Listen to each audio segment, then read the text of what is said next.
আজকে দেশের ক্ষমতার পরিবর্তন হয়েছে 4 মাস হতে চলল, 4 মাস হয়ে গেছে। দেশে এখনো আইনের শাসন প্রতিষ্ঠা হয় নাই। দেশে এখনো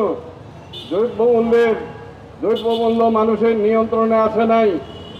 এখনো যে অতীতের স্বৈরাচারের মতো আবারও ফ্যাসিস্টদের কণ্ঠস্বর নতুনভাবে আমরা শুনছি। হুমকি ধমকি, বিভিন্ন দলকে নিষিদ্ধ করে দেওয়ার জন্য হুমকি, যেমন আমাদের দলকেও নিষিদ্ধ করার একটা পাঁয়তারা আমরা হাইকোর্টে রিটের মাধ্যমে দেখেছি। এই যে চলছে